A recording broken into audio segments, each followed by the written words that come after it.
আর আমরা যে জায়গাটায় দাঁড়িয়ে রয়েছি এটা হলো সজনেখালি ওয়াইল্ড লাইফ স্যাঞ্চুরি। এখানে কী কী দেখা রয়েছে, একটা রয়েছে রিভার টেরাপিন পন্ড, একটা ওয়াচ টাওয়ার, একটা ক্রোকোডাইল পন্ড, তারপরে আমাদেরকে বোটেই ফেরত যেতে মানে। তো গুড মর্নিং সবাইকে। আর আজকে একটা নতুন দিনের সাথে সুন্দরবনে তোমাদের সকলকে ওয়েলকাম জানাই। আর আজকে যাবো আমরা আরও কিছু অ্যাডভেঞ্চার করতে, তো সেগুলো তোমাদেরকে দেখাবো। আর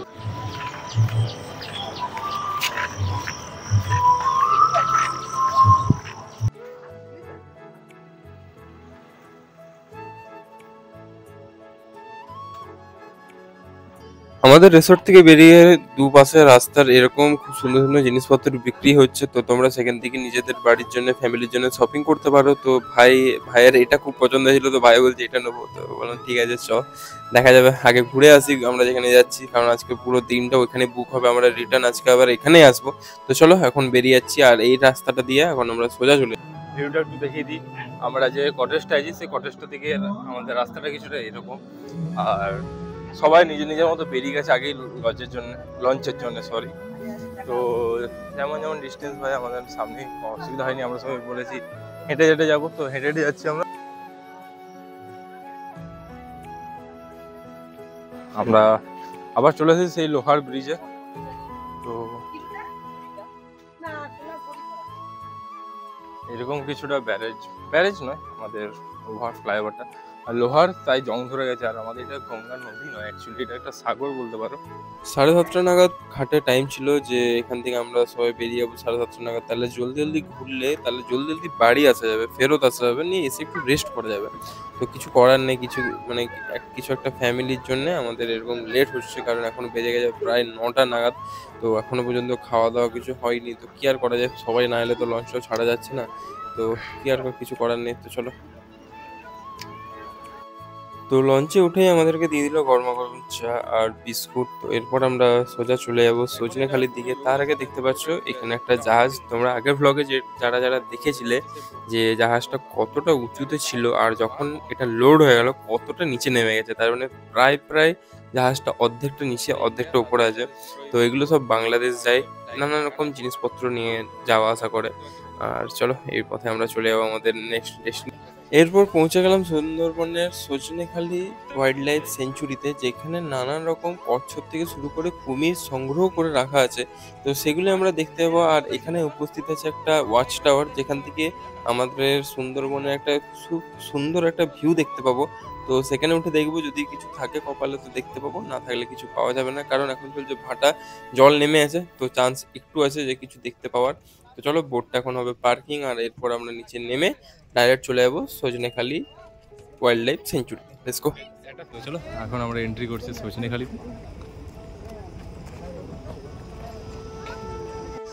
কি রে, সারা জঙ্গলে কি তোদেরই রাজত্ব? হ্যাঁ, কি কি বলতে চাইছো? দাবিটা কি? দাবিটা কি?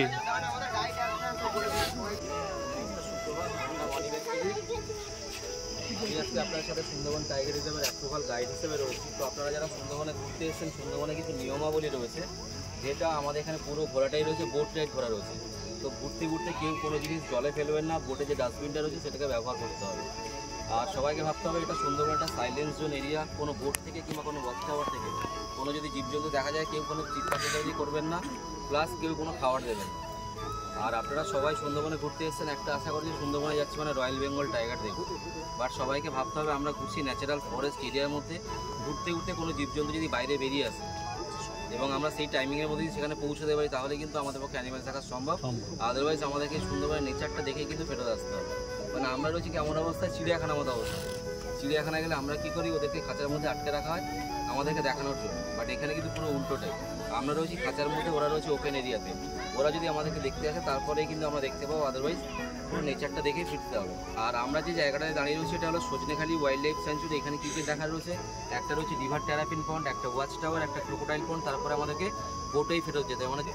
তো এই যে পুকুরটা দেখতে পাচ্ছেন, এই পুকুরে বর্তমানে রয়েছে প্রায় 100+ মেল ফিমেল মিলিয়ে। তো সেই মেল ফিমেলটা আমরা কীভাবে চিনতে পারবো, মেলের থেকে ফিমেলের আকৃতিটা অনেক বড় হয়। ফিমেলের মুখের কালারটা হয় আপনার blackish colour, total body colour হয় ব্ল্যাকিশ, এবং মেলের কালারটা হয় হোয়াইট।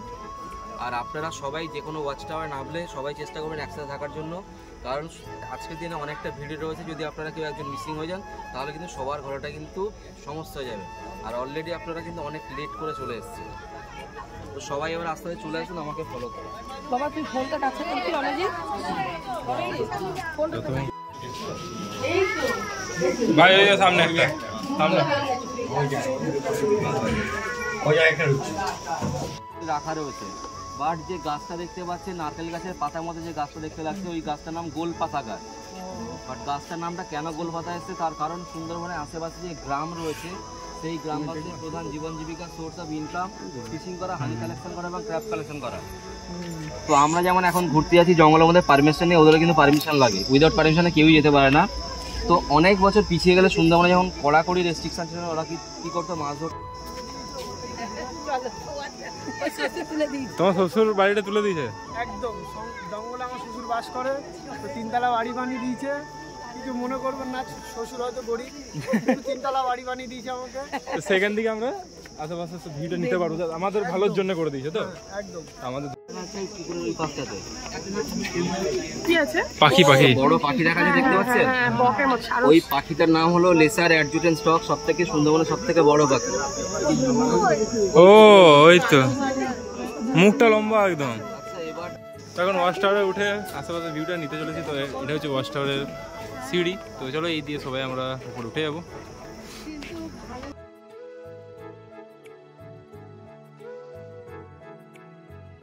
ওয়াচ টাওয়ার থেকে ভিউটা কিছুটা এরকম।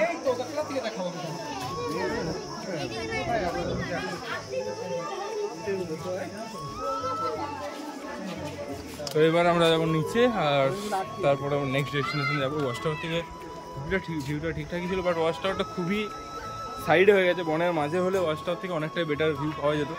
তো চলো যেটা পেয়েছি সেটাই যথেষ্ট, এরপর আরও নানান জায়গায় যাবো, সেগুলো তোমাদেরকে দেখাচ্ছি। চলো। হ্যাঁ এগুলো আমাদের ওইদিকে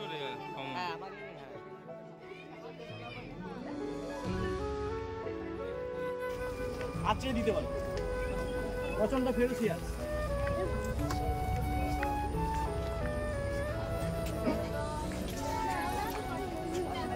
আমাদেরটা আসেনি, ঘোরাচ্ছে আমাদের, ঘোরাচ্ছে না, আসছে ওই জন্য।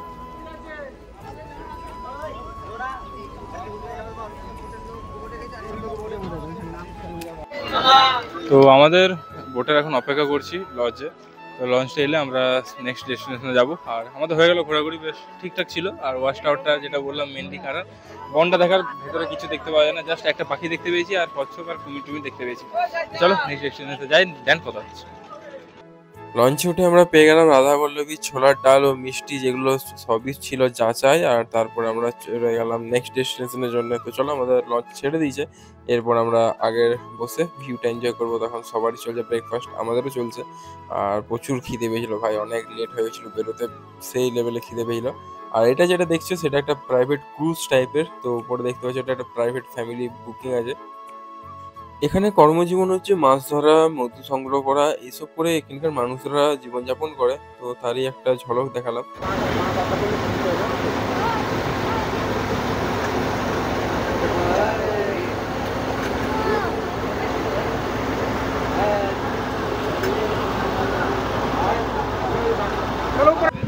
বাঁদিকে যে ব্যাঙ্গালোর ফরেস্ট এরিয়াটা রয়েছে সেটা হলো পীরখালি ওয়াচ।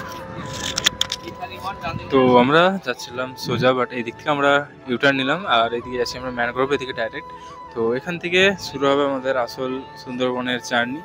আর দুদিকে কোনো এখন নেট থাকবে না, ফেন্সিং থাকবে না, আর ডাইরেক্ট সব পশু পাখিরা আমাদের সাথে অ্যাক্সেস থাকবে। বাট এখন জোয়ার হয়ে গেছে, জল উঠে গেছে, তো চান্সটা অত্যাধিক কমে গেছে। তাও চেষ্টা করবো একটু চোখ বেশি ভালো করে রাখার, যদি একটা দুটো দেখতে পাই তো তোমাদেরকে নিশ্চয়ই জানাবো। তো এটা কিছুটা ভিউ, যেহেতু জল বেড়ে গেছে তাই অনেকটাই জল লাগছে জোয়ারের জন্য। এরই মধ্যে আমরা এসে পৌঁছালাম সুবর্ণখালি। আর এখানে আছে সুন্দরবনের যত রকমের গাছ, সব এখানে সংগ্রহ করে রাখা আছে। আর তার যত নাম আছে সেগুলো সব এখানে আছে। বাট একটাই প্রবলেম, আমি যেতে পারিনি। ব্রেকফাস্ট করার পর আমরা একটু ঘোরাঘুরি করলাম, দেন চলে এলাম আমাদের চা। চায়ের সাথে ছিল চিংড়ি মাছের পকোড়া। তো সেটাও কি সুন্দর একটা টিস্যুতে র্যাপ করে আমাদেরকে দেওয়া হয়েছে। তো চলো, চা তো আমি খেলাম না কারণ আমি এমনিতেই চা কম খাই। চিংড়ি মাছের পকোড়ার সাথে এরকম একটা ভিউ এনজয় করতে করতে আমাদের বাকি সফরটা করা যাক। তো লেটস গো, চলো। এদিক থেকে আমরা এই যে ক্যানেলটায় ঢুকলাম, এই ক্যানেলটাতে আমি আর আমার পিসিমুনি এক দুটো জিনিস দেখেছিলাম, তো সেগুলো ক্যামেরাতে তোলা হয়নি কারণ খুব 1 সেকেন্ডের জন্য ঝলকের মধ্যে চলে গেল। তো ক্যানেল এখন জল উঠে গেছে তাই খুবই ওয়াইড লাগছে, বাট এতটা ওয়াইড নয়, গাছপালাগুলো অনেকটা নিচে থাকে। তো এই ক্যানেলে আমি দেখেছিলাম একটা জেলিফিশ আর চিংড়ি তো ঘুরে বেড়াচ্ছিল, বাগদা চিংড়ি ছিল, তো সেগুলো জলের মধ্যে ঘুরে বেড়াচ্ছিল। আর পিসিমুনি একটু দূরে যে একটা বাচ্চা কুমির দেখেছিল, তো যখনই সে বলেছে কুমির কুমির, যেই বোটটা ঘুরিয়েছে তারই মাঝে কুমির হাওয়া হয়ে গেছে। এরপর তোমরা একটা টাইম ল্যাপস এনজয় করো, লেটস গো।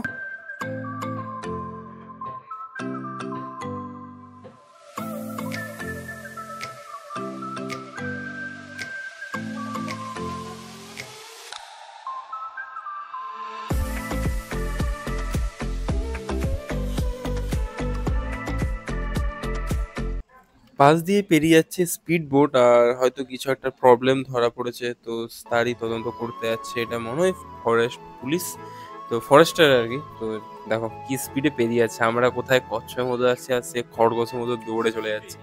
তো চলো, পাশে যে গাছগুলো দেখছো সেগুলো হচ্ছে বাঘ আর কুমিরদের ফেভারিট জায়গা, তো সেখানেই তারা লুকিয়ে ঘাত করে, তো এখান থেকে তারা শিকার করতে পছন্দ করে, আর এগুলো তাদের ফেভারিট গাছ। তো এগুলো দেখে নিলাম। এরপর আমরা বসে গেলাম আমাদের লাঞ্চের জন্য, কারণ সকাল থেকে ঘোরাঘুরি চলছে আর খিদে পেয়েছিল। তো আজকে মেনুতে রয়েছে ভাত আর ইলিশ মাছের মাথা দিয়ে একটা মুড়ি ঘন্ট টাইপ শাক টাইপ, তার সাথে ছিল ইলিশ মাছের পাতুড়ি, আর এখন চলে এলো আমের চাটনি আর পাঁপড়। এখানে 2 রকমের ইলিশ মাছ দেওয়া হয়েছিল, তো একটা ক্যাপচার করা হয়েছে আর একটা হয়নি। তো চলো আমরা আমের চাটনি আর পাঁপড় খেয়ে আমাদের নেক্সট ডেস্টিনেশনের দিকে যাওয়া যাক, লেটস গো। খাওয়া দাওয়া কমপ্লিট করে আমরা চলে এলাম দোবানি ক্যাম্পের দিকে, যেখানে একটা বনের মাঝ দিয়ে একটা রাস্তা করা হয়েছে চারিদিকে ফেন্সিং দিয়ে। তো নিচে যদি কোনো পশু পাখি কিছু ঘোরাঘুরি করে সেগুলোকে আমরা দেখতে পাবো, তারা ওপেন আছে আর আমরা খাঁচার মধ্যে আছি। এটা একটা অদ্ভুত একটা অনুভব যে আমরা জুয়ে যেতাম, তারা খাঁচাতে থাকতো আর আমরা ওপেনে ঘুরে বেড়াতাম। বাট সুন্দরবনের সিস্টেমটা পুরোটাই আলাদা, তারা ওপেনে আছে আর আমরা খাঁচার মধ্যে নেটের মধ্যে বন্দি। তো তোমরা এগুলো এক্সপিরিয়েন্স করতে চাইলে আসতে পারো। আর এখন চলছে ইলিশ উৎসব, তো নানা রকম ইলিশের আইটেম থেকে শুরু করে এরকম সুন্দর সুন্দর ঘুরবার জিনিসও রয়েছে। তো চলো। তো আমাদের আজকে দাদা গাইড করছে পুরো সুন্দরবন নিয়ে, আর দাদারই রিসোর্টে আমরা আছি। রিসোর্ট ভিলা না, রিসোর্ট ভিলা বলা যেতে পারে, হ্যাঁ কি কটেজ কটেজ কাহিনী কটেজ, আমার নামটা একটু ভুলে যাই। তো একদম নিউ প্লেস, নিউ জায়গা, ক্লিন, খুব সুন্দর। এখানে আর একটা ওয়াচ টাওয়ার আছে, যেহেতু আমার পায়ের অবস্থা একটু শোচনীয় তাই আমি ওইদিকে যাচ্ছি না, ডাইরেক্ট নেমে যাবো নিচের দিকে। তো